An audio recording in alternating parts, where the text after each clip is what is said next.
ऐसा लगता है कि मैक्सिमम शायद आपको 1 डे ब्रेक मिलेगा, जैसे मंडे हुआ तो फिर अगला एग्ज़ाम वेडनेसडे होगा और तीसरा एग्ज़ाम आपका फ्राइडे होके कंप्लीट, यानी कि एक वीक में आपके तीनों एग्ज़ाम ले लेगा यूनिवर्सिटी, ऐसे ही करेगा। लेकिन हम तो यही कोशिश करेंगे कि हम पहले से सारी तैयारी करके चलें, क्योंकि 3 सब्जेक्ट हमारे पास हैं, कॉन्स्टिट्यूशन, मुस्लिम लॉ, इंटरनेशनल लॉ। ये 3 सब्जेक्ट हैं। चौथा जो जूरिस्प्रूडेंस है वो तो हो ही जाएगा आपको 18th को, क्योंकि अभी तक कोई ऐसे नज़र आ नहीं रहा है कि 18th वाला पोस्टपोन हो, लेकिन फिर भी लास्ट तक अभी वेट करते हैं। कोई फर्दर नोटिफिकेशन आता है तो उसी हिसाब से फिर देखेंगे। फिलहाल की कंडीशन में आप जूरिस्प्रूडेंस ही पढ़ना शुरू करो और उसकी तैयारी ठीक से कर लो। तो कल हमने जो टॉपिक किए थे उसमें से कोई किसी की कोई डाउट है या कुछ पूछना है? No sir. तो कल वाले तो क्लियर थे, तो आज हम पोसेशन से शुरू करेंगे। पोसेशन जिसे कब्जा कहते हैं, तो पोसेशन होता क्या है और डिफरेंट काइंड्स ऑफ पोसेशन क्या है इसके, और पोसेशन इन फैक्ट और पोसेशन इन लॉ, ये हम आज करेंगे। तो पहली बात तो आपको पता होना चाहिए कि पोसेशन यानी कि कब्जा होता क्या है, किसे कहते हैं हम लोग? ऑनरशिप। ऑनरशिप भी नहीं, ऑनरशिप अलग चीज़ होती है, पोसेशन अलग है। वैसे ऑनर के बाद पोसेशन हो सकता है। सर एक पोजेशन पोजीशन। और प्लीज कंटिन्यू। हम्म, बताइए बताइए, कोई भी बताओ, हिमांशु, सर, शिका। हाँ जी सर, पोजेशन वो होता है जो किसी वस्तु पर किसी व्यक्ति का मतलब नियंत्रण और स्वामित्व को दर्शाती है, ओके। और इसका उपयोग अक्सर कानूनी अधिकार मतलब लीगल राइट्स के और ऑब्लिगेशन को निर्धारित करने के लिए किया जाता है। देखो, ऑनरशिप भी हो सकता है पोसेशन, लेकिन कंप्लीटली ऑनर ही पोसेशन में होगी, मतलब ऑनर के पोसेशन में होगी, ये गारंटी नहीं है। पोसेशन डिफरेंट शिप है, डिफरेंट है, ऑनरशिप अलग चीज़ है। और किसी को कुछ कहना है इसके ऊपर, पोसेशन और ऑनरशिप, या फिर सिर्फ पोसेशन? पोजीशन के लिए हम ये कह सकते हैं कि पोजीशन जब भी चलता है ना, मतलब कि किसी के पास किसी चीज का कंट्रोल होना। अब वो कंट्रोल है किसी ऑब्जेक्ट का, वो एक लीगल कंट्रोल भी हो सकता है, इलीगल भी हो सकता है। तो जो किसी व्यक्ति के पास जब भी पोजीशन होता है ना, तो एविडेंस एक्ट के अकॉर्डिंग प्रेमा फेसाई हम प्रिजम्पशन यही लेते हैं कि वो ओनर है उस चीज का। उसके पास ओनरशिप भी होगी, लेकिन हमेशा ऐसा नहीं होता है। और वैसे कहने के लिए ओनरशिप और पोजेशन अलग अलग कॉन्सेप्ट है, लेकिन कई बार हम ऐसे देखते हैं कि पोजेशन और ओनरशिप दोनों एक साथ चलती है और कई बार अलग भी हो जाती हैं। जैसे कई बार हमारे पास पोजेशन होता है लेकिन ओनरशिप नहीं होती। जैसे कि आपने मुझे नोट्स प्रोवाइड करे, मैंने परचेज किया था। तो ऐसी कंडीशन में ओनर आप है लेकिन उस चीज का पोजेशन मेरे पास है। इस तरीके से कि मैं फर्दर उस चीज को सेल नहीं कर सकती, दैट विल बी इलीगल। बिल्कुल। अब इसमें आपको एक चीज़ समझनी है, possessions and ownerships are the two different kinds of product हैं। दोनों अलग अलग थ्योरीज हैं। फॉर एग्जांपल, एक ड्राइवर आप रखते हैं अपनी गाड़ी को चलाने के लिए, तो वो ड्राइवर जब तक रहेगा, मतलब सुबह 8 बजे से रात के 8 बजे तक आपने ड्राइवर अपॉइंट कर रखा है, तो 8 बजे से लेके 8 बजे तक जो गाड़ी है वो किसके पोसेशन में रहेगी? पोसेशन किसका ड्राइवर। होगा? ड्राइवर का होगा। अगर उस दौरान कभी कोई एक्सीडेंट हो जाता है और ड्राइवर ये प्रूव हो जाए कि ड्राइवर ही उसको चला रहा था, मालिक नहीं चला रहा था, तो इसमें प्राइम फेस अगर हम देखेंगे, सबसे पहले कौन कल्प्रेट होगा, मतलब दोषी कौन होगा? प्रथम दृष्टया कहते हैं ना प्राइमा फेस में, तो प्रथम दृष्टया से हम जब देखते हैं, पहली बार देखते हैं, तो हमें कौन दोषी नजर आएगा? ड्राइवर। ड्राइवर के उसकी ऑनर, गाड़ी। ड्राइवर नजर आएगा, क्योंकि 8 से 8 के बीच में उसी के कंट्रोल में थी गाड़ी। ठीक है। अब ये अलग चीज़ है जो हम देखेंगे वो किस काम से जा रहा था, तो फिर उसकी बर्डन ऑफ लाइबिलिटी किसके ऊपर आएगी, वो हम अभी आगे समझेंगे विकेरियस लाइबिलिटी के अंदर। फिलहाल हम ये समझ लेते हैं कि पोसेशन का मतलब है जब आपके पास किसी चीज़ का फिजिकल कंट्रोल है और वो चीज़ आपके अनुसार चलती है, आपके कंट्रोल के अंदर काम करती है, आप जैसा चाहें उसको वैसा यूज़ कर सकते हैं।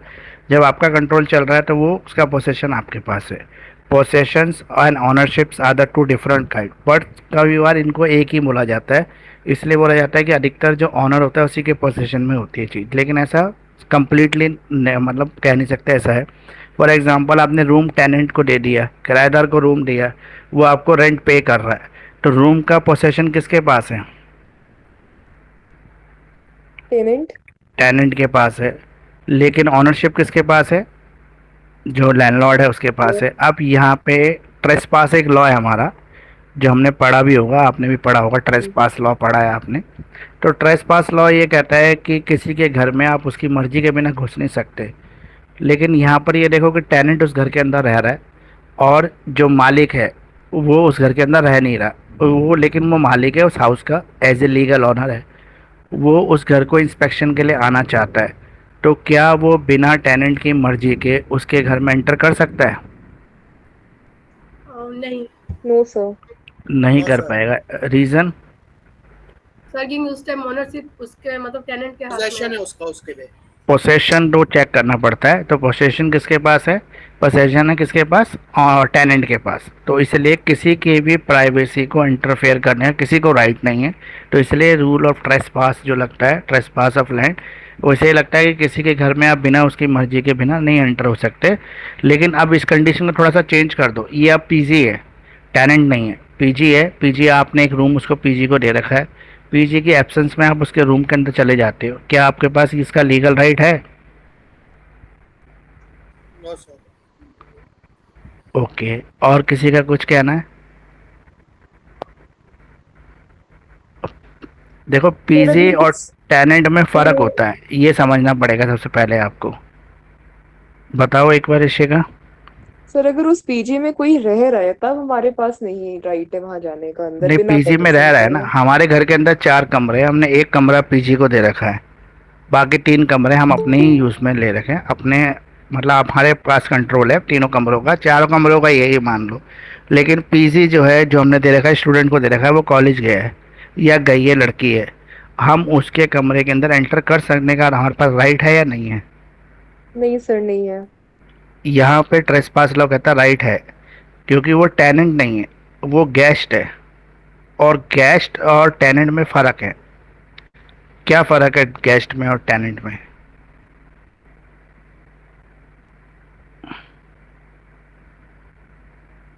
किराएदार में और मेहमान में क्या फ़र्क है? मेहमान थोड़ी देर के लिए आता सर है। मेहमान को अपने साथ रखते हैं, किराएदार को अपने साथ नहीं रख सकते। ये फ़र्क है हम कि पैसा भी मेहमान लेते को हैं। अपने पास रखते हैं, उसका सब कंट्रोल हमारे पास रहता है, उसके पास कंट्रोल नहीं जाता है, पोसेशन हमारा रहता है, मेहमान के पास पोसेशन नहीं जाता। तो पेइंग गेस्ट भी एक तरह से पे करके रहने वाला मेहमान ही तो है। तो वहाँ पे हमारा रूल चेंज है, ट्रेसपास लॉ अलग है। ये जब आप पढ़ोगे, अभी लैंड लॉज आएंगे अभी आगे एक सेमेस्टर में आपके पास, जब इसको डिटेल में आप पढ़ेंगे। फिलहाल लॉ ऑफ पोसेशन में जितना ज़रूरत था उतना मैंने आपको समझा दिया। इतना आपको ध्यान रखना है इस चीज़ को। आगे अभी आपके नेक्स्ट सेमेस्टर के अंदर, आगे वाले सेमेस्टर में लैंड लॉज आएगा, तब आप इसको पढ़ेंगे डिटेल में। तो अभी हम पोसेशन पढ़ रहे हैं। पोसेशन का मतलब है एक्चुअली कंट्रोल किसके पास है। अब गाड़ी के अंदर अगर हम बात करें तो आगे ड्राइवर गाड़ी चला रहा है, पीछे मालिक बैठा है, तो यहाँ पे पोसेशन किसके पास है? ड्राइवर के पास कि मालिक के पास? ड्राइवर के पास। ड्राइवर के पास है। क्यों? क्योंकि स्टेयरिंग पे कंट्रोल ड्राइवर का है, इसलिए ड्राइवर का पोसेशन कहलाएगा, मालिक का नहीं कहलाएगा, जबकि मालिक भी उस समय गाड़ी में उपस्थित है तो भी। अब पोसेशन भी 3-4 तरीके के होते हैं। पहला हम एक्चुअल पोसेशन और कंस्ट्रक्टिव पोसेशन पढ़ लेते हैं। एक्चुअल पोसेशन वही है जो ड्राइवर के हाथ में अगर स्टेयरिंग है, वो होल्ड कर रहा है स्टेयरिंग को, या किसी चीज़ को उसने ऑक्यूपाई कर रखा है, किसी और पर्सन है उसके ने किसी चीज़ को ऑक्यूपाई कर रखा है। फॉर एग्जांपल, किसी बंदे ने बाइक को गिरवी रख दिया और 10,000 रुपये ले लिए उधार, कहता है जब तक पैसे नहीं लौटाऊंगा तब तक बाइक आपके पास रहेगी। तो आपने उसको ऑक्यूपाइड किया हुआ है, आपके पास का पोसेशन है, आप उसको यूज़ कर सकते हैं। ठीक है, डायरेक्ट फिजिकल कंट्रोल होना पोसेशन कहलाता है। तो यहाँ पर आप ये समझ लो कि फॉर एग्जांपल मान लो कि आपके ब्रदर का एप्पल फ़ोन है, आईफोन आपके ब्रदर का है, वो घर में है नहीं, आपने उसको ले लिया और आप आधे घंटे के लिए बाहर मार्केट चले गए उस फ़ोन को लेकर। उस समय पोसेशन किसके पास है? हमारे पास। जिसके हाथ में फ़ोन होगा उसके पास पोसेशन होगा, मालिक की बात नहीं है यहाँ पे। तो दोनों चीज़ को अलग अलग करके समझना, इससे कंफ्यूज मत होना कि ऑनरशिप और पोसेशन सेम है। सेम नहीं, डिफरेंट है। ठीक है, ये समझ लेना। कंस्ट्रक्टिव पोसेशन क्या होता है?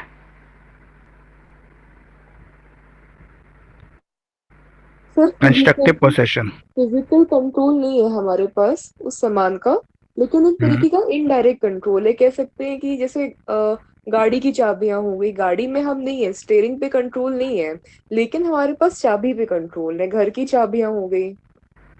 मतलब मान लो कि एक घर है आपका, जो आपने लेके छोड़ा हुआ है और वो बंद पड़ा है, उसके अंदर कोई रह नहीं रहा है, तो उसका पोसेशन एक्चुअली आपके पास है नहीं, आप तो वहाँ है नहीं। मान लो आपने हिमाचल के अंदर, शिमला के अंदर एक घर लेके छोड़ दिया कि कभी छुट्टियाँ होंगी, वेकेशन होंगे तो आएंगे, इसको यूज़ कर लेंगे। बहुत सारे लोग ऐसा करते भी हैं। तो आपने उसको छोड़ रखा है, आप वहाँ रह नहीं रहे, लेकिन उसका पोसेशन आपके पास है। क्यों आपके पास है? क्योंकि एक तो आपने उसको टेनेंट को नहीं दे रखा, दूसरा आपने किसी और को चाबियाँ नहीं दे रखी, तीसरा आपने किसी को बोला ही नहीं है कि वो उसको यूज़ कर सकता है आपके एब्सेंस में। तो आपके पास कंस्ट्रक्टिव पोसेशन है, मतलब आप ही के पास पोसेशन है, लेकिन डायरेक्टली नहीं, इनडायरेक्टली पोसेशन है। तो जब हमारे पास डायरेक्ट पोसेशन होता है तो वो एक्चुअल पोसेशन होता है, जब इनडायरेक्टली किसी चीज़ को हम होल्ड करते हैं तो वो कंस्ट्रक्टिव पोसेशन होता है। ठीक है।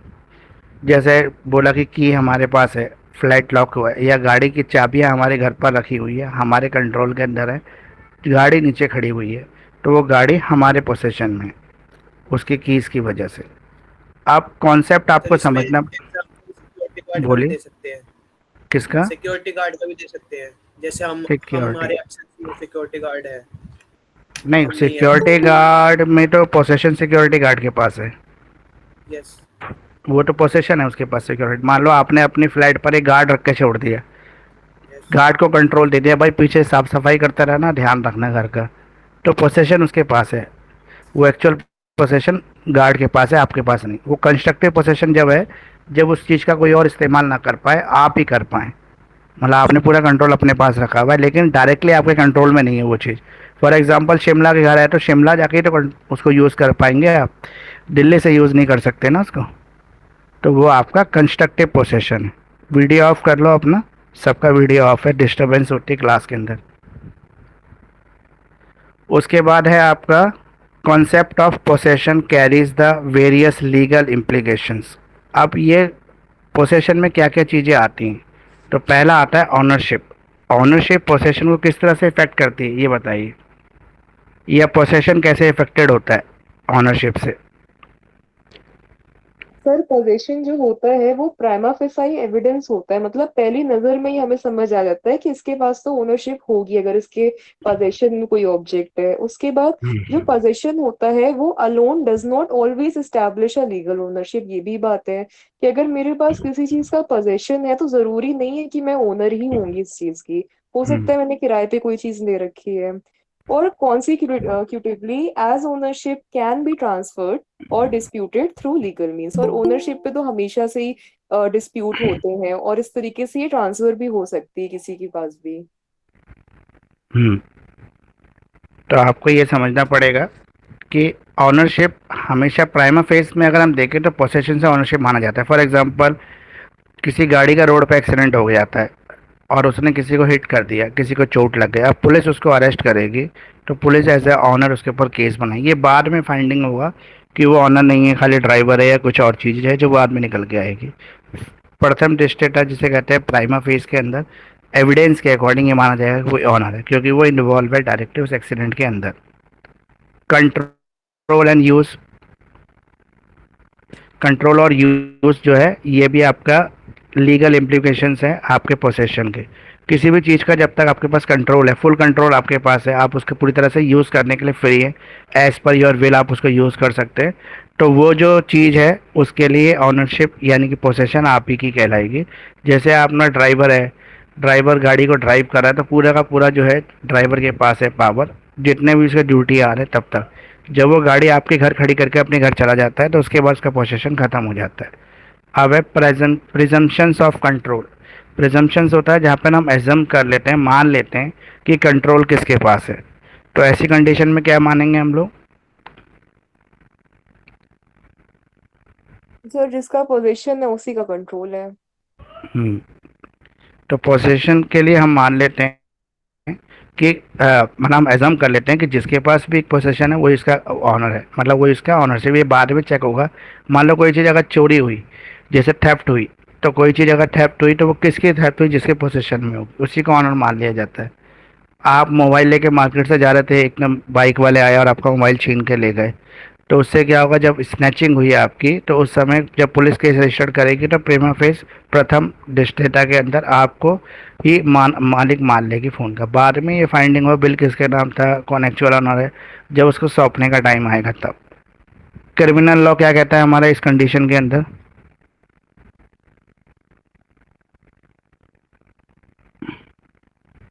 हमारी किसी भी चीज को ढूंढने में चोरी या किसी के थ्रू हमारी ओनरशिप थी नहीं थी, ये चीज का भी ध्यान रखेगी क्रिमिनल लॉ में, हम्म, कि एक्चुअल हमने किया है किसी और ने किया है। हाँ। तो अगर हम बात कर रहे हैं, किसकी बात कर रहे हैं, क्रिमिनल लॉ की बात करें, तो क्रिमिनल लॉ में कोई भी जैसे स्टोलन प्रॉपर्टी है, कोई वेपन है, कुछ भी चीज़ है, अगर वो पकड़ा जाता है या उसके साथ इलीगल कोई सस्पिशियस चीज़ मिलती है, तो पहली बार हम उसे ही ऑनर मानकर जिसके पोजीशन में चीज़ है उसी को मतलब लॉ के अंदर जोड़ लेते हैं। ठीक है। अब है acquisition and right. Acquisition of right, rights किसके होते हैं, कौन एक्वायर करता है इन राइट्स को?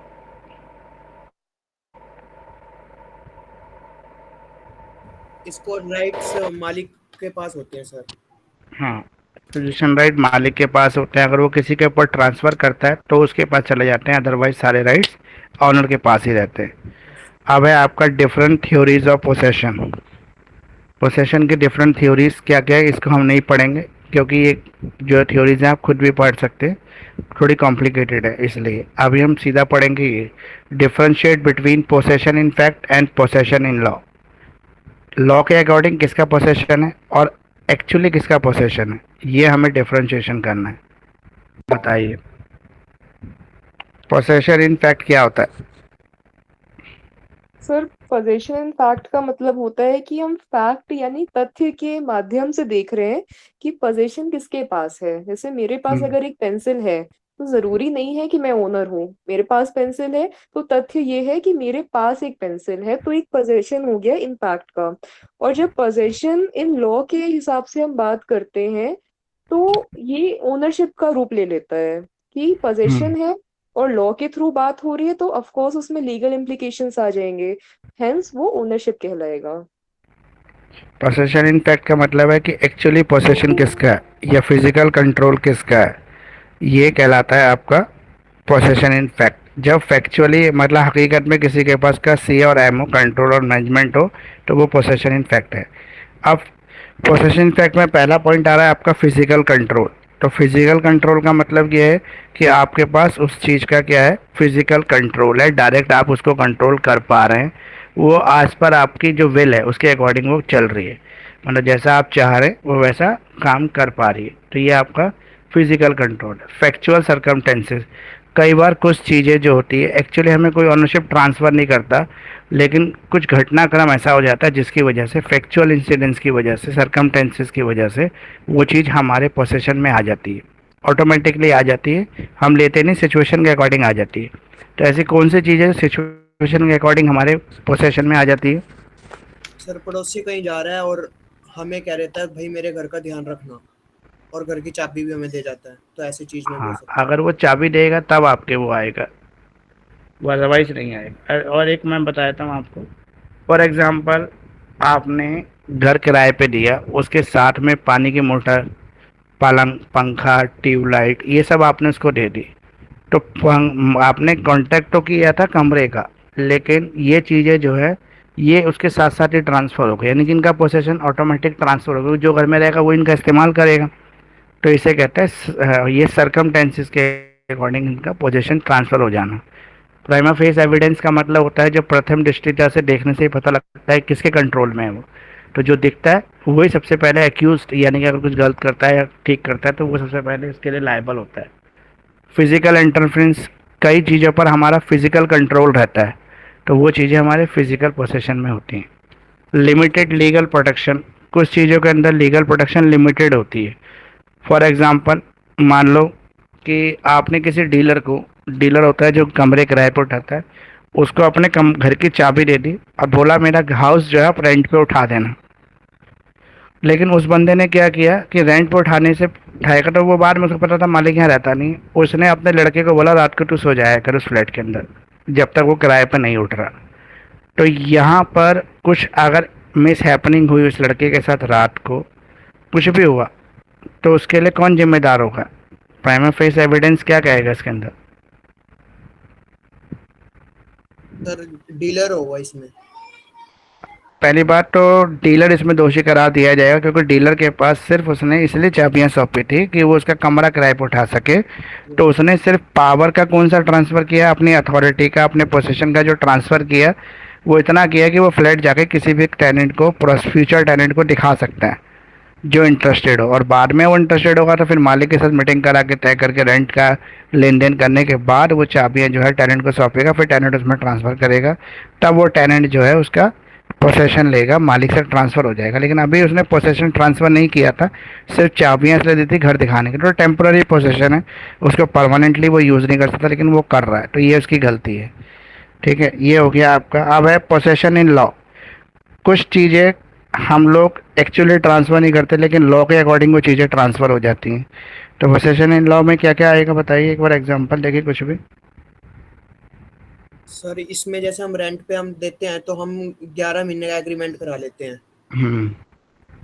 तो ये चीज होगी सर। मतलब यहाँ पे कानून आपको, जैसे फॉर एग्जांपल पिताजी का स्कूटर है, ठीक है, पिताजी गए हैं बाहर घूमने 2 महीने के लिए, और उन्होंने बोला नहीं आपको कि आप इसका ध्यान रखो, लेकिन आपके पास possession in law automatic transfer हो गया। क्यों हो गया क्योंकि पोसेशन सर, इन लॉ आपके पास, क्यों हुआ?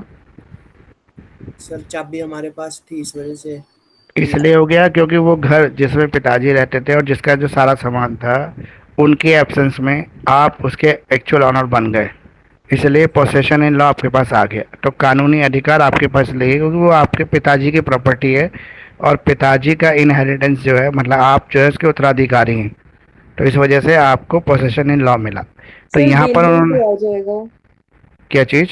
बेलमेंट का कॉन्सेप्ट हाँ, भी आ जाएगा। हाँ, बेलमेंट का भी आ सकता है। तो यहाँ पर क्या आपको समझना चाहिए कि जो चीज़ आपको लीगली ट्रांसफ़र हो रही है लेकिन एक्चुअली ट्रांसफ़र नहीं हो रही, मतलब ऑनर आपके ऑनरशिप अपनी ट्रांसफ़र नहीं कर रहा है आपको, लेकिन एज़ पर लॉ उसके मालिक आप बन जाते हैं। आपका कोई दूर का रिश्तेदार की डेथ हो गई, वो आपके नाम प्रॉपर्टी छोड़ के चला गया, आपको पता भी नहीं है, लेकिन जिस दिन उसकी डेथ होगी और उसकी विल एग्जीक्यूट होगी, उस दिन पोसेशन इन लॉ आपके पास आ जाएगा, चाहे आप उसको 2 महीने बाद जाके मतलब टेक ओवर करो। लेकिन एक्चुअली वो पोसेशन इन लॉ आपके पास उसी दिन आ जाएगा जिस दिन उनकी डेथ होगी और विल एग्जीक्यूट होगी। विल जिस दिन से लागू हो जाएगी उस दिन से प्रॉपर्टी आपकी हो गई। अब है इसी के अंदर पोसेशन इन लॉ के अंदर है लीगल रिकॉग्निजेशन। लीगली जब पहचान दी जाती है, जैसे मैंने अभी आपको एग्जांपल बता दिया कि फिर आप जब एग्जांपल आपका दूर का रिश्तेदार है, वो आपके नाम प्रॉपर्टी छोड़ गया, जिस दिन से उसकी विल एग्जीक्यूट होगी उस दिन से आप रिकॉग्निजेशन हो गया, आपकी पहचान हो गई एज ए ऑनर, पोसेशन आपके पास ट्रांसफ़र हो गया, चाहे आपको पता हो या ना पता हो। एविडेंस एंड प्रेजम्पशंस, कुछ चीज़ों के अंदर एविडेंस के आधार पर भी ये देखा जाता है कि पोसेशन किसके पास है, एविडेंशली प्रूफ देखे जाते हैं। फॉर एग्जांपल आपने अपनी गाड़ी किसी को दे दी है, उसको ये बोला सिर्फ ऑफिस के लिए यूज़ करनी है, मतलब स्टाफ को लाना है, सुबह दिन भर ऑफिस में ही रुकना है, शाम को स्टाफ को छोड़ देना है, लेकिन वो व्यक्ति दोपहर के समय अपना कोई काम करने के लिए पर्सनल गाड़ी को ले गया, तो उस समय पोसेशन उसके पास नहीं था, उसने उसका इलीगली यूज़ किया, मतलब इलीगली पोसेशन को टेक ओवर किया। तो यहाँ पे एविडेंस देखना पड़ेगा कि वो क्या है, मतलब तभी पोसेशन डिसाइड होगा। रिलेशनशिप टू ऑनरशिप, अब पोसेशन और ऑनरशिप में क्या रिलेशन है? पोसेशन के अंदर ऑनरशिप के अंदर क्या रिलेशन है? ये तो आपको बता ही दिया था मैंने अभी। Yes sir. बताइए क्या होता है। सर पोजेशन इन लॉ का जो मतलब होता है, मतलब लॉफुल जो पोजेशन होता है, वो जरूरी नहीं है हमेशा कि एक ओनरशिप को ही स्टैब्लिश करे। Hmm, while possession in fact, लेकिन जो पोजेशन इन फैक्ट होता है may serve as a prima facie evidence of ownership. यानी जो पोजेशन इन लॉ होता है ना, वो ओनरशिप को हमेशा नहीं स्टैब्लिश करता है। कई बार हमारे पास पोजेशन इन लॉ हो सकता है लेकिन ओनरशिप नहीं होगा, जैसे कि टेनेंट वाला जो आपने सर बताया था। उसके बाद क्या मतलब होता है, ये बोलिए सर बोलिए। जो टेनेंट वाला जो आपने बताया था कि मतलब किराएदार हैं, हमने किराएदारी पर दिया, तो वो मतलब रह रहे हैं वहां पर, पोजेशन इन लॉ, लॉफुली रह रहे हैं, लेकिन ओनर तो नहीं बन गए ना, लैंडलॉर्ड हम्म, तो हम लोग हैं। उसके बाद जो पोजेशन इन फैक्ट होता है ना, तथ्य के आधार पे जो पोजेशन होता है, कभी कभी वो प्राइमा फेसाई जो मतलब पहली नजर से जो लगता है ना वो सामने वाला ओनर लगता है, तो यहाँ से ओनरशिप एस्टैब्लिश हो सकती है प्राइमा फेसाई एविडेंस के बेसिस पे। तो यहाँ पे यही कहने का मतलब है कि हर बार ये ज़रूरी नहीं है जिसके पास पोसेशन इन लॉ हो उसके पास ऑनरशिप भी हो। दोनों डिफरेंट कॉन्सेप्ट है, लेकिन 90% केस से 80% केस में सेम हो सकता है। पोसेशन इन लॉ और पोसेशन ऑफ सॉरी ऑनरशिप दोनों एक ही आदमी के पास है, लेकिन ऐसा हमेशा ज़रूरी नहीं है, कहने का यही मतलब है। ट्रांसफरेबिलिटी का मतलब ये है कि जो पोसेशन है उसको ट्रांसफ़र किया जा सकता है। जिसके पास भी जो ऑनर है वो अपने पोसेशन को किसी को भी ट्रांसफ़र कर सकता है एज़ पर हिज विल, वो चाहे जिसको कर सकता है। तो ये कंप्लीट हो गया आपका क्वेश्चन। अब हम समझेंगे ऑनरशिप क्या होता है। तो ऑनरशिप क्या है, डिफरेंट काइंड्स ऑफ ऑनरशिप क्या है, relationship between ownership and possession. ये तो हमने वैसे ऊपर काफ़ी कुछ कर ही लिया, पोसेशन और ओनरशिप में क्या रिलेशन है। तो सबसे पहले हमें ये समझना है कि ऑनरशिप क्या होता है। तो लीगल ऑनरशिप किसे कहते हैं? सर पोजेशन की थ्योरी नहीं करनी है? पोसेशन की थ्योरीज करनी है, क्यों नहीं करनी। अच्छा। ऑनरशिप क्या होता है ये बताइए। ऑनरशिप यानी कि लीगल ऑनरशिप की डेफिनेशन क्या है? सर ऑनरशिप जो होता है वो एक लीगल कॉन्सेप्ट होता है जो कि रेफर करता है to the complete and exclusive rights, यानी पूरे पूरे राइट्स और अधिकार हमारे होंगे और एक अच्छा कंट्रोल होगा। दैट इंडिविजुअल, या तो इंडिविजुअल के पास वो राइट और कंट्रोल होगा या तो किसी एंटिटी यानी कि कोई कंपनी हो गई उसके पास वो राइट और कंट्रोल होगा। अब ये जो है ये चीज ये हो सकती है टेंजिबल फॉर्म में भी और इनटेंजिबल फॉर्म में भी। और टेंजिबल और इंटेंजिबल का मतलब होता है टेंजिबल जो कि हम देख सकते हैं, और इनटेंजिबल यानी कि जो राइट्स हो गए, जैसे कॉपीराइट हो गया, पेटेंट हो गया। और जो ओनरशिप होती है एक्सक्लूसिव राइट हमें देती है लॉफुल तरीके से। हमारे पास पोजेशन भी होता है इस चीज का, वो डायरेक्ट हो चाहे वो इनडायरेक्ट पोजेशन हो। यूज और एंजॉय कर सकते हैं उस चीज को जो भी हमारे पास है। मैनेजमेंट एंड कंट्रोल कर सकते हैं, ट्रांसफेरेबिलिटी कर सकते हैं उसकी सेल करके उस चीज को, और एक्सक्लूजन एंड डिफेंस भी कर सकते हैं उसके बचाव में। बिल्कुल। तो यहाँ पे कॉन्सेप्ट में हमें समझना पड़ेगा सबसे पहले एक चीज़ कि जो ऑनरशिप है उसके लिए मैंने आपको ऑलरेडी पहले ही समझा दिया है कि ऑनरशिप क्या होती है। तो ऑनरशिप किसी भी चीज़ का, अब वो चीज़ टेंजिबल इंटेंजिबल दोनों हो सकती है। टेंजिबल मतलब जो हमें दिख रही है, हकीकत में हम जिसको टच कर सकते हैं, छू सकते हैं, फील कर सकते हैं, जैसे प्रॉपर्टी है, सोना है, चांदी है, डायमंड्स हैं, या और कोई वैल्यूएबल चीज़ जो दिख सकती है। गाड़ी वगैरह भी ये टेंजिबल एसेट्स में आती हैं। इनटेंजिबल एसेट्स वो होती हैं जो दिखती नहीं लेकिन फिर भी होती हैं, एक्चुअली होती हैं। वो होती हैं आपकी ऐसी चीज़ें जैसे फॉर एग्जांपल मान लो किसी चीज़ का आपको लीगल राइट्स है। फॉर एग्जांपल किसी कंपनी से आपको शेयर या डिविडेंड मिल रहे हैं, तो शेयर डिविडेंड जो है वो आपके इंटेंजिबल एसेट्स हैं। वो दिखते नहीं लेकिन होते हैं। उस कंपनी में हमारा इतना परसेंट का शेयर है, तो इतना परसेंट शेयर दिखेगा थोड़ी ना, लेकिन वो होता है। या और भी कई चीज़ें जो इंटेंजिबल्स में आती हैं, जो होती हैं लेकिन हकीकत में उनको देख नहीं सकते आप, वो आपके अधिकार हैं। कागज। हाँ। तो ये ऑनरशिप जो होता है ये एक्चुअली ऑनर होता है, मतलब इसको एग्जम्पशन या मान के ऑनर नहीं बोला जा सकता। ये हकीकत में होता है इसके पास प्रॉपर्टी को यूज़ करने का और इसको कंट्रोल करने का, उसके अंदर कोई भी चेंजेस करने का पूरा राइट्स होता है। पूरे राइट्स इसी के पास होते हैं। किसी भी चीज़ की प्रॉपर्टी का मतलब खाली ज़मीन जायदाद नहीं, सब कुछ है उसके अंदर। आपके गुडविल्स होते हैं, पेटेंट्स होते हैं, डिविडेंड होते हैं, ये सारे आपके इंटेंजिबल एसेट्स के अंदर आते हैं जो दिखाई नहीं देते लेकिन फिर भी एसेट्स होती है। तो जैसे अब फॉर एग्जांपल किसी कंपनी के अंदर हमारे 30% शेयर हैं, तो 30% शेयर के हम मालिक का मतलब उस कंपनी का उतना हमारे पास मतलब अधिकार है मालिकाना, जिसका हम कभी भी सेल करके पैसा अर्न कर सकते हैं। तो जो भी चीज़ इजीली कन्वर्टेबल इन मनी है, मनी या मनी की काइंड, तो हम उसको एसेट्स कहते हैं। और वो एसेट्स इंटेंजिबल टेंजिबल दोनों हो सकती है। तो यहाँ पे लीगल रिलेशनशिप हमें समझना पड़ेगा कि जो ऑनर और प्रॉपर्टी का लीगल रिलेशनशिप क्या है। तो यहाँ पर हमने बता दिया कि आपको ऑनरशिप क्या है, जब आपके पास उसके फुल राइट्स है किसी भी प्रॉपर्टी को यूज़ करने के। अब ऑनरशिप में क्या क्या आता है, पहला आता है आपका एक्सक्लूसिव राइट। एक्सक्लूसिव राइट का मतलब है विशेषाधिकार। ये सारे विशेष अधिकार केवल मालिक के पास होते हैं, उसको यूज़ कर सकते हैं, इसको सेल कर सकते हैं, डिस्ट्रॉय कर सकते हैं, जो भी आप चाहें वैसे आप उसको ले सकते हैं। पोसेशन भी मालिक के पास होता है, ऑनर के पास होता है। तो जब भी ये कंप्लीट ऑनरशिप कहलाती है जब पोसेशन भी आपके पास हो और मतलब ऑनरशिप भी आपके पास है। फॉर एग्जांपल आपने किसी घर को टेनेंट को दे रखा है, किराए पे लगा रखा है 11 महीने के एग्रीमेंट के लिए, तो 11 महीने तक आपके पास कंप्लीट ऑनरशिप नहीं होगी। क्यों? क्योंकि एग्रीमेंट ख़त्म होने से पहले किराएदार से अगर रूम खाली कराना है तो उसको पहले नोटिस देना पड़ेगा या उसकी मर्जी लेनी पड़ेगी, तभी आप उससे खाली करा सकते हैं before expiry of the agreement. तो इसलिए आपके पास पोसेशन नहीं है, और जब पोसेशन नहीं होता तो कंप्लीट ऑनरशिप नहीं होती।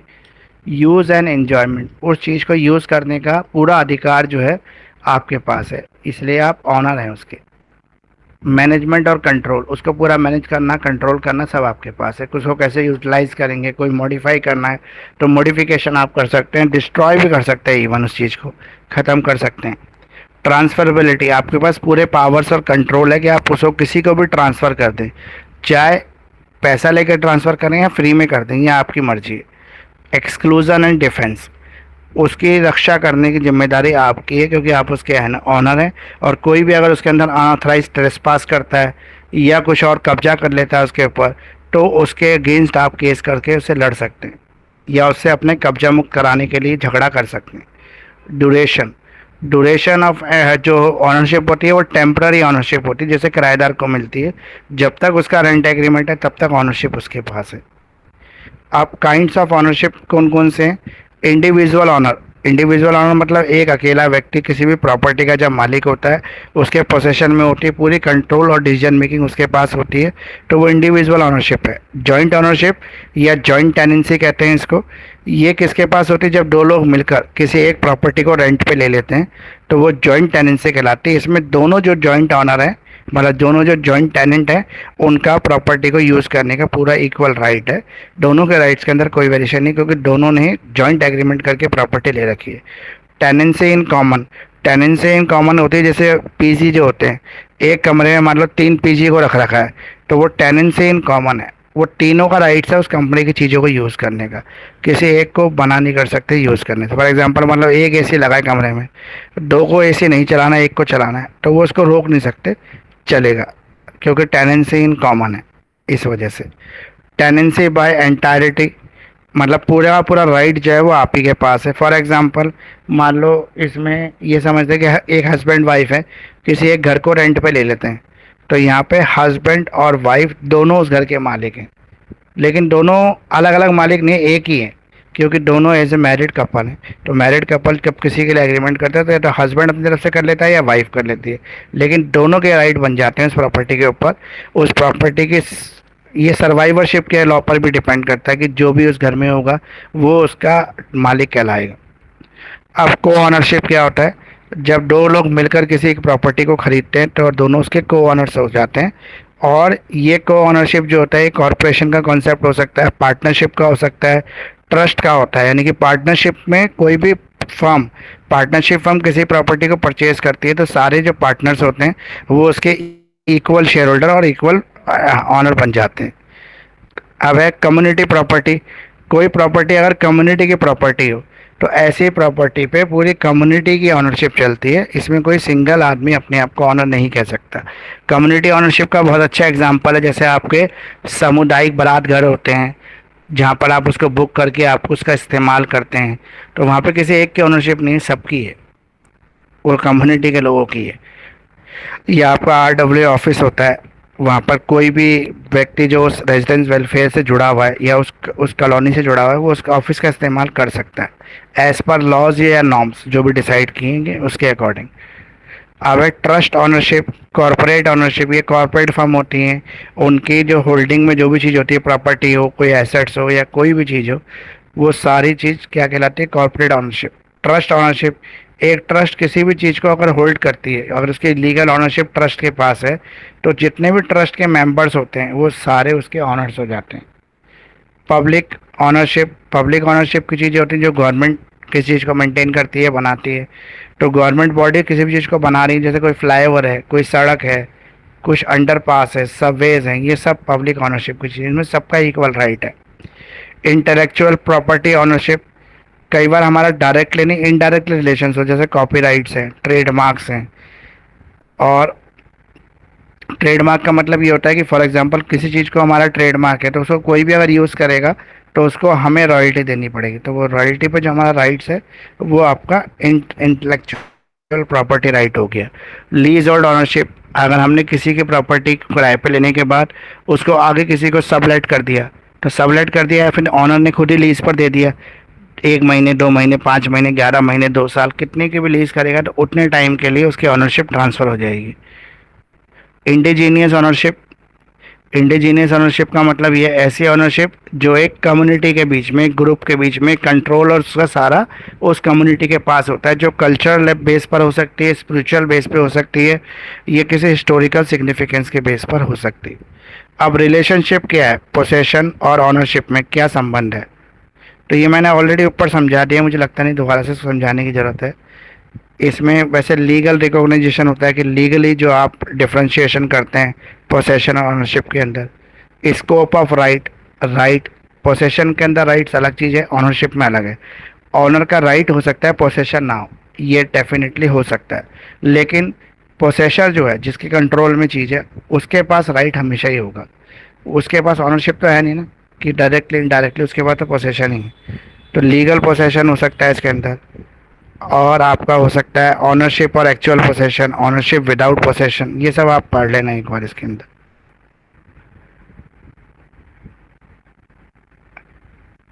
अब हम पढ़ेंगे इसके इम्पोर्टेंस ऑफ ऑनरशिप। ऑनरशिप के इम्पोर्टेंस क्या क्या हैं, तो पहला इसका इम्पोर्टेंट है आपका लीगल राइट्स एंड कंट्रोल। तो लीगल राइट्स और कंट्रोल किसके पास होते हैं, ऑनर के पास कि पोसेसर के पास? सर ओनर के सर पास। ओनर के पास। तो किसी भी चीज़ के लीगल राइट्स उसके ऑनर के पास होते हैं, चाहे वो प्रॉपर्टी है या कोई गुड्स है या कोई एसेट्स है, हमेशा ऑनर के पास ही होते हैं ये राइट। अब है एक्सक्लूसिव राइट, किसी प्रॉपर्टी के साथ उसके एक्सक्लूसिव राइट्स जुड़े होते हैं। एक्सक्लूसिव राइट्स का मतलब क्या होता है, कौन से ऐसे राइट्स हैं जो एक्सक्लूसिव राइट्स होते हैं, जैसे ट्रेस पास राइट, अनऑथराइज यूज़, ये सब जो होता है ये एक्सक्लूसिव राइट्स होते हैं जो प्रॉपर्टी के साथ जुड़ जाते हैं। फॉर एग्जांपल आपकी साइकिल है, उसके ऊपर आपकी ऑनरशिप है, आप अपनी साइकिल को किसी को नहीं दे रहे हैं, आप सिर्फ जाके पार्क कर रहे हैं, खड़ी कर रहे हैं, लेकिन आपके फ्रेंड ने उसको आपके बिना परमिशन के इस्तेमाल कर लिया, तो ये ट्रेस पास बनेगा क्योंकि आपकी प्रॉपर्टी को आपकी इजाज़त के बिना यूज़ किया गया। लेकिन इसके अंदर एक्सक्लूसिव राइट ये है कि आपने अपने फ्रेंड को मान लो उस साइकिल को दे दिया 2 घंटे के लिए, बोला कि 2 घंटे के लिए इस्तेमाल कर ले, तो उसके पास क्या एक्सक्लूसिव राइट आ गए, ऑनरशिप नहीं आई, वो 2 घंटे के अंदर खुद भी यूज़ कर सकता है, किसी और को भी ट्रांसफ़र कर सकता है। ट्रांसफरेबिलिटी का मतलब होता है कि जब ऑनरशिप ट्रांसफ़र होती है तो साथ में राइट और पोसेशन भी ट्रांसफ़र हो जाता है। इन्वेस्टमेंट, इन्वेस्टमेंट का मतलब होता है कि ऑनरशिप के लिए हमने अगर कोई इंसेंटिव है या किसी और तरह का कोई हमने इन्वेस्टमेंट किया है किसी प्रॉपर्टी के अंदर या प्रोडक्टिविटी के अंदर, तो हमारे पास के ऑनरशिप राइट्स आ जाते हैं। अब है आपका इसके अंदर लीज और रेंटल एग्रीमेंट। अब ये जो लीज और रेंटल एग्रीमेंट है ये किस तरह से डिफाइन करेगा पोसेशन ऑनरशिप को, मतलब पोसेशन ट्रांसफर हो जाता है लीगल एग्रीमेंट या रेंट एग्रीमेंट के बनते, लीज एग्रीमेंट या रेंट एग्रीमेंट के बनते, लेकिन ऑनरशिप ट्रांसफर नहीं होती, ownership remain with the owner, ownership owner के पास ही रहती है, मालिक के पास ही होती है, सिर्फ उसके राइट्स को वो ट्रांसफ़र करता है, राइट टू यूज़ को, पोसेशन को ट्रांसफ़र करता है। अब है आपका ट्रस्ट। ट्रस्ट यानी कि फिड्यूशरी रिलेशनशिप, धोखेबाजी से कोई रिश्ता बन जाए या ट्रस्ट के बेस पर कोई रिश्ता बनता है, तो यहाँ पर क्या थ्योरी है इसकी, पोसेशन की और ऑनरशिप की?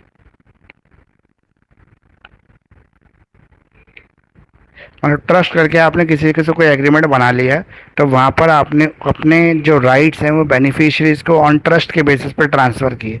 अगर यहाँ पे ब्रीच ऑफ ट्रस्ट आता है तो वायलेशन ऑफ एग्रीमेंट हो जाएगा और आप उससे अपनी प्रॉपर्टी का पोसेशन वापस ले सकते हैं।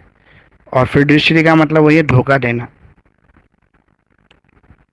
ये भी कंप्लीट हो गया आपका।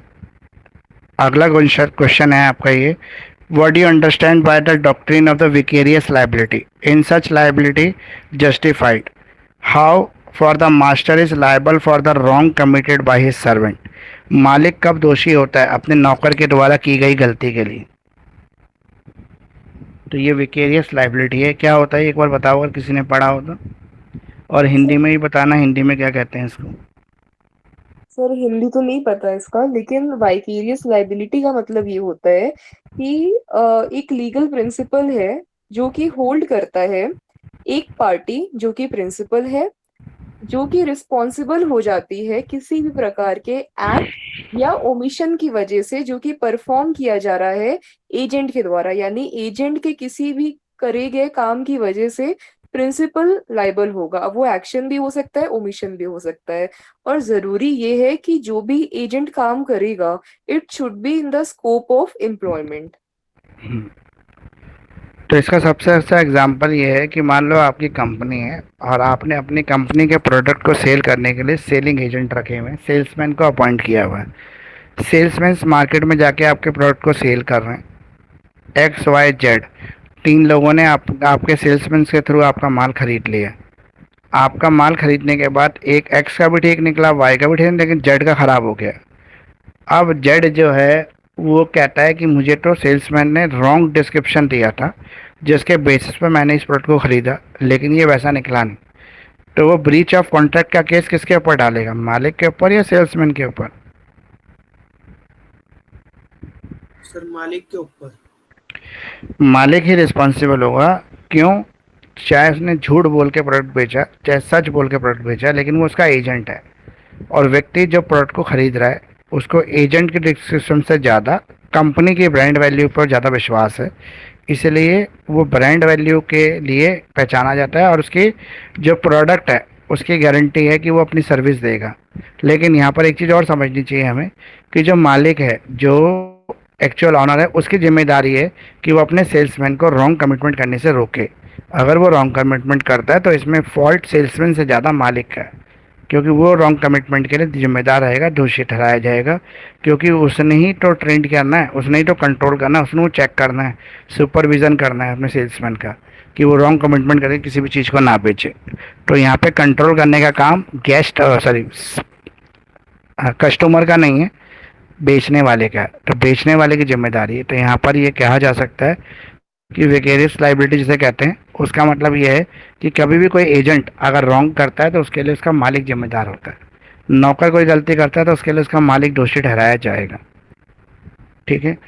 अब यहाँ पर कुछ कॉन्सेप्ट हैं इसके, several relationship and the policy consideration. पहला है डीप पॉकेट थ्योरी। ये डीप पॉकेट थ्योरी क्या होती है?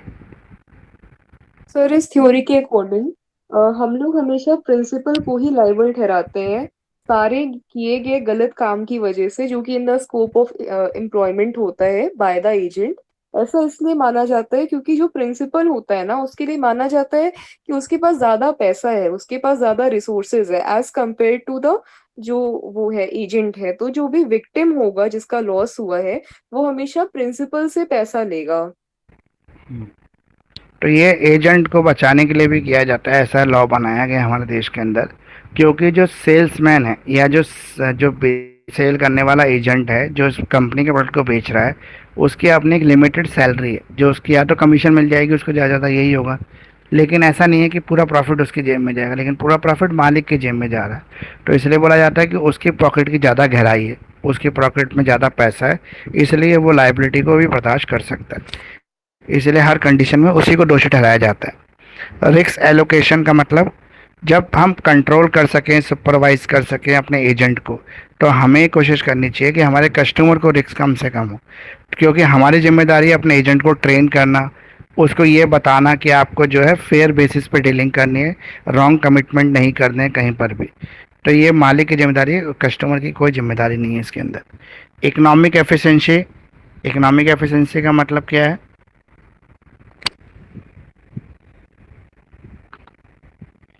इकोनॉमिक का मतलब पैसा है। तो पैसा किसके पास ज़्यादा है? प्रिंसिपल। ऑनर। ऑनर के पास ज़्यादा है, प्रिंसिपल के पास ज़्यादा है। तो वो उसके लॉसेस को बेयर कर सकता है, सकता है। इसलिए यहाँ पर उसके एजेंट को सेफ्टी के लिए, उसको बचाने के लिए लॉसेस से, तो ये यहाँ पे रूल बनाया गया इकोनॉमिक एफिशिएंसी जिसके पास ज़्यादा होगी वो। फॉर एग्जांपल मान लो कि एक कंपनी का एजेंट अलग तरीके का है, वो उसका पूरा लॉट परचेज कर लेता है। फॉर एग्जांपल अमेजॉन इंडिया है। अमेजोन क्या करता है कि चाइना में जितना माल तैयार होता है, प्रोडक्ट तैयार होता है, उसको इंडिया मंगवा लेता है। और अपने वेयर हाउसेस में रख लेता है और लॉन्ग टर्म तक रखता है जब तक वो सेल नहीं होते। तो यहाँ पे कंपनी से ज़्यादा रिस्पॉन्सिबिलिटी उसके एजेंट की हो जाती है, अमेजोन की हो जाती है। क्यों? क्योंकि कंपनी ऐसे एजेंट से जो है कॉन्ट्रैक्ट कर सकती है, बोल सकती है कि सारी लाइबिलिटी आपकी रहेगी। इंडिया में कोई भी प्रोडक्ट अगर ख़राब हुआ, उसको रिपेयरिंग की ज़रूरत हुई, तो आपने कई बार देखा भी होगा कि जब हम कंप्लेंट करते हैं ऐसे किसी प्रोडक्ट की, जो हमारा प्रोडक्ट हमने अमेजोन से परचेज़ किया होता है, तो उसमें कंपनी के जो सर्विस इंजीनियर की जगह अमेजोन की फैकल्टी से या फिर उसके वेयर हाउस से इंजीनियर भेजे जाते हैं, जो अमेजोन के एम्प्लॉई हैं, उस कंपनी के एम्प्लॉय नहीं हैं। तो ऐसे बहुत सारे प्रोडक्ट जो अमेजोन पे सेल होते हैं, जैसे TCL का प्रोडक्ट होता है, या और भी बहुत सारी कंपनी हैं जिनका प्रोडक्ट अमेजोन सेल करता है, लेकिन वहाँ पे ब्रांड की सर्विस गारंटी की जगह अमेजोन की सर्विस गारंटी होती है। तो ये आपको समझना पड़ेगा कि ऐसे बड़े एजेंट जो होते हैं वो यहाँ पर लॉस को भी बेयर करते हैं, हमेशा मालिक को जिम्मेदार नहीं ठहराया जा सकता। सोशल यूटिलिटी और इजी इन्फोर्समेंट, इसमें ये पता लगता है कि हम लोग कहते हैं कि मालिक और नौकर का जो रिश्ता है वो सोशली मजबूत होना चाहिए एम्प्लॉयज़ का, और जो एम्प्लॉयर का रिलेशन है वो सोशली जो है बॉन्ड होना चाहिए, मतलब मजबूत होना चाहिए। और वो मजबूत कैसे होगा? अगर यहाँ पर सब चीज़ें जो है आपके सेलर यानी कि एजेंट के ऊपर ही बोझ डाल दिया जाएगा, तो वो रिलेशन बिल्ड कैसे होगा? मतलब यूटिलिटी कैसे उसके अंदर मजबूती आएगी? तो उसके लिए आने के लिए ज़रूरी है कि कुछ चीज़ों को जो है आपस में शेयर कर लें, रिस्पॉन्सिबिलिटीज़ का डिस्ट्रीब्यूशन कर लें। इससे जो वर्क कल्चर होगा वो इम्प्रूव होगा, इन्वायरमेंट इम्प्रूव हो जाएगा। ईजी इन्फोर्समेंट, ईजीली इन्फोर्स किया जाता है। फॉर एग्ज़ाम्पल कोई भी चीज़ ख़राब हुई, सर्विस कंपनी को आपने फ़ोन किया, कंपनी से टेक्नीशियन आ गया, तो वो ईजीली सब सिस्टम से चल रही हैं चीज़ें। अब यहाँ पे क्रिटिक जो है वो क्या कहते हैं, जो इसके क्रिटिक्स कहते हैं लैक ऑफ फॉल्ट। कहते हैं कई बार मालिक का फॉल्ट नहीं होता, एजेंट अपने कमीशन को बढ़ाने के लिए अननेसेसरी जो है चीज़ों को बड़ा चढ़ा के बता के प्रोडक्ट बेच देता है, सिर्फ अपने छोटे से कमीशन को बचाने के लिए। तो उसके लिए हम मालिक को ही क्यों दोषी ठहराएं? हमेशा एजेंट को रिस्पॉन्सिबिलिटी लेनी चाहिए। ओवर कंपेंशन और ओवर डेटरेंस, मतलब यहाँ पर क्या हो रहा है, हम जो कंपनसेशन है उसको ज़्यादा कर देते हैं। फॉर एग्जांपल मान लो हमने एजेंट है, एजेंट को ये बोला कि भाई तुझे 2% कमीशन तो मिलती है, लेकिन अगर इतना प्रोडक्ट और सेल कर दोगे तो हम आपको डेल ग्रेडर कमीशन दे देंगे, यानी कि 2 के ऊपर और 5% कमीशन देंगे। जितना भी आप एक्स्ट्रा मटेरियल सोल्ड करोगे उस पर आपको 5% कमीशन मिलेगी, ओरिजिनली जो टारगेट दे रहेगा उस पर 2% मिलेगी। तो ऐसे कंडीशन में जो रिस्पॉन्सिबिलिटी होती है, कुछ रिस्पॉन्सिबिलिटी का बर्डन जो होता है वो एजेंट के ऊपर ट्रांसफ़र किया जा सकता है।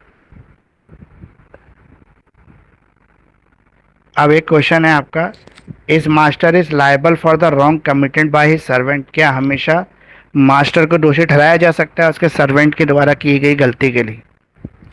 तो बताइए, क्या मास्टर को दोषी ठहरा सकते हैं हमेशा ही हम, हर कंडीशन के अंदर? सर ठहरा सकते हैं, लेकिन ये कंडीशन होती है कि जो भी काम हो रहा है it should be in the course of employment, वहां पे गलती होनी चाहिए। मतलब अगर वहाँ पर उसने अपने टर्म्स ऑफ एम्प्लॉयमेंट से बाहर जाके कोई काम कर दिया, जो नियम कायदे एम्प्लॉयर एम्प्लॉय की रिलेशनशिप में डिसाइड हुए, तो उससे बाहर जाके अगर वो कोई काम कर देता है तो वहाँ पे ऑनर जो होता है वो रिस्पॉन्सिबल नहीं होता, एजेंट रिस्पॉन्सिबल हो जाता है। फॉर एग्जांपल मान लो आपने अपने बेंगलोर के एजेंट को माल भेजा, उसको बोला बेंगलोर के अंदर जितना ही माल सेल होगा वो आप करोगे, बेंगलोर और कर्नाटका के अंदर आप माल बेचोगे मेरा। लेकिन उसने क्या किया, आपके माल को तमिलनाडु भेज दिया। तो तमिलनाडु में जो भी माल सेल होगा उसके लिए कंपनी को रिस्पॉन्सिबल नहीं ठहराया जा सकता, उसके लिए एजेंट खुद रिस्पॉन्सिबल होगा। उसका रीज़न क्या है? उसका रीज़न ये है कंपनी के जुडिक्शंस के बाहर जाकर उसने माल को सेल किया, तो वो उसकी अपनी रिस्पॉन्सिबिलिटी है। या फिर आप ये समझ लो, कंपनी ने ऑफ़र दिया हुआ था कि आपको जो है मतलब 10,000 रुपये के रेट पर इस माल को बेचना है, लेकिन उसने क्या किया, 12,000 के रेट पे माल सोल्ड कर दिया, 2,000 रुपये एक्स्ट्रा ले लिया और कंपनी को बताया ही नहीं। तो उस कंडीशन में भी एजेंट रिस्पॉन्सिबल होगा, ऑनर रिस्पॉन्सिबल नहीं होगा। तो एम्प्लॉयर और एम्प्लॉय का रिलेशनशिप मेंटेन करना ज़रूरी है। यहाँ पर उसके जो भी रूल्स हैं, जो भी टर्म्स और कंडीशन डिसाइड हुई है उसको फॉलो करना पड़ेगा दोनों ही पार्टी को। स्कोप ऑफ एम्प्लॉयमेंट का मतलब ये है जब आपने अपने ऑथराइजेशन क्षेत्र से बाहर जाके काम कर दिया।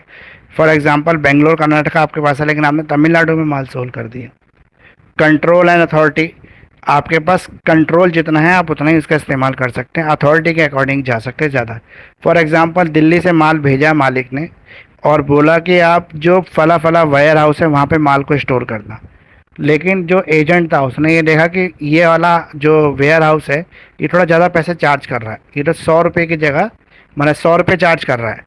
लेकिन उसने सोचा कि उसके बगल में ही दूसरा वेयर हाउस है जो वैसे ही सेम फैसिलिटीज़ वाला है, लेकिन वो 90 रुपये चार्ज कर रहा है। लेकिन मालिक को तो पता नहीं है क्योंकि वहाँ यहाँ रहता नहीं है इस स्टेट के अंदर। तो इसने मालिक का पैसा बचाने के लिए 90 रुपये वाले वेयर हाउस में माल को स्टोर कर दिया। वाउचर पे बिल भी 90 रुपये का बना के मालिक को दे दिया। लेकिन जब तक बिल मालिक के पास पहुंचता उससे पहले उस वेयर हाउस में आग लग गई, सारा माल जल गया। अब यहाँ पर कौन रिस्पॉन्सिबल है उस लॉस का? एजेंट। लेकिन एजेंट की तो नीयत खराब नहीं थी, उसने तो मालिक के फायदे के लिए ही काम किया। सर बट फिर भी उसने outside the course of employment काम किया, और दूसरी सबसे बड़ी चीज ये कि मालिक से परमिशन नहीं ली। उसने गाइडलाइंस फॉलो नहीं की जो दोनों के बीच में था। वो दूसरा मालिक ने अगर बोला है तो लॉस या प्रॉफिट देखना तो मालिक का काम है। हाँ वो अपनी एडवाइस दे सकता था, जो मालिक अगर मानता तो वो कर सकता था ऐसा काम। और ये भी हो सकता है कि वो पिछले काफ़ी महीनों से कर रहा था और मालिक को बिल भी 90 का भेज रहा था, लेकिन मालिक ने कभी ध्यान ही नहीं दिया कि मेरा 10 रुपये बच भी रहा है। उसके बाद मान लो 6 महीने से ऐसा हो रहा था और 7वें महीने आग लगी, गोडाउन में माल जल गया, तो भी रिस्पॉन्सिबल एजेंट ही होगा। क्योंकि जब तक मालिक इस चीज़ के लिए ऑर्डर नहीं करेगा तब तक एजेंट ही रिस्पॉन्सिबल रहेगा। एजेंट को उतनी ही आज़ादी है जितना मालिक दे रहा है उसको, मतलब जितना राइट्स ऑफ पोसेशन ट्रांसफ़र हो रहा है उतना ही ट्रांसफ़र होगा। से ज़्यादा अगर वो यूज़ कर लेता है तो फिर उसके लिए वो खुद रिस्पॉन्सिबल हो जाता है। अब है पॉलिसी कंसिडरेशन। पॉलिसी कंसिडरेशन का मतलब ये है कि एक लिमिट मिली हुई है आपको मालिक की तरफ से कि आप इतना ही प्रोडक्ट सेल कर सकते हो, उससे आउटसाइड ऑफ मतलब जितनी भी आपके पास पावर है उससे बाहर जाके आप काम करते हो तो उसके लिए आप खुद रिस्पॉन्सिबल कहलाएंगे। तो ये आपका कंप्लीट हो गया। कोई डाउट आज की क्लास के? No sir. बाकी हम लोग अब कल करेंगे और 2-4 दिन में इसको कंप्लीट कर लेंगे, बहुत जल्दी जल्दी कंप्लीट हो रहा है। हमारे टोटल 7 क्वेश्चन कंप्लीट हो गए हैं कल और आज मिला के। सर 6 हुए हैं। आज 4 किए थे, कल 3 किए तो 7 हुए ना? नहीं सर, कल 3 किए थे ना हमने। पोजेशन ओनरशिप और यही तो करे हैं भाई। देखो कल हमने, वाला सर 6 हुए हैं। अच्छा तो 6 हुए होंगे फिर, क्योंकि मुझे ऐसा याद है कल हमने 3 किए थे, आज हमने 4 कर लिए। सर कल है ना एक्चुअली वो पोजेशन वाला जो पार्ट था वो हमारा छूट गया था, तो फिर वो पोजेशन वाला आपने आज पे ऐड कर दिया, और फिर एक एक्स्ट्रा ओनरशिप था और एक एक्स्ट्रा ये वाला था वाइकेरियस देखो लाइबिलिटी। अभी तक हमने क्या क्या किया, हमने लीगल पर्सनालिटी कर लिया एक तो, कि लीगल पर्सनालिटी क्या होती है। दूसरा हमने लीगल स्टेटस कर लिया, हाँ जी। लीगल स्टेटस भी हो गया हमारा। तीसरा हमने किया था लीगल राइट, ये हमने कल कर लिए थे 3। ठीक है, अब आज हमने किया है पोसेशन से शुरू। Yes sir. तो पोजीशन किया आज, एक ओनरशिप तो पोजीशन कर लिया 4 नंबर, हाँ एक ऑनरशिप कर लिया, 5 नंबर। हाँ 5 नंबर, और एक ये 6 नंबर कर लिया हमने जी। Vicarious liabilities. बस यही किया है ना? हाँ तो 6 हुए हैं आज, 3 ही किए ना, मतलब आज हमने टॉपिक हाँ जी सर। Yes sir. 3 टॉपिक आज किए, 3 टॉपिक कल किए, तो टोटल हमारे टॉपिक जो हो गए वो 6 हो गए। ठीक है ना? Yes sir. तो अब हम कल करेंगे टॉपिक्स, और कल मैं आपको भेज दूंगा टॉपिक भी और क्लास भी, वो हम देखते हैं आप कौन सा करेंगे। तो वैसे ये वाला जो जूरिस्प्रूडेंस है ये आपका पिछले वाले जूरिस्प्रूडेंस थोड़ा सा कंपेयर में इजी भी है और समझ में भी आएगा आपको और लर्न भी हो जाएगा। पिछला वाला थोड़ा सा थ्योरी बेस्ड था, उसमें जूरिस की थ्योरीज ज़्यादातर बताई हुई थी, तो इसलिए वो ज़्यादा डिफ़िकल्ट सा लग रहा था समझने में। लेकिन ये वाला उस कंपेयर में थोड़ा सा ईजी है। तो अभी आपको जूरिस्प्रूडेंस के पेपर में अच्छी तरह करना है, क्योंकि इतने दिन भी मिल गए एक तरीके से पढ़ने के लिए, तो अच्छा ही होना चाहिए पेपर। चलो, यस सर। अभी कोई डाउट तो नहीं है किसी के? No sir. ठीक है, फिर हम इसको मैं अभी लोड कर दूंगा, आपको अपलोड हो जाएगा ये रात तक। उसके बाद हम कल इसको मतलब कल नया शुरू करेंगे फिर।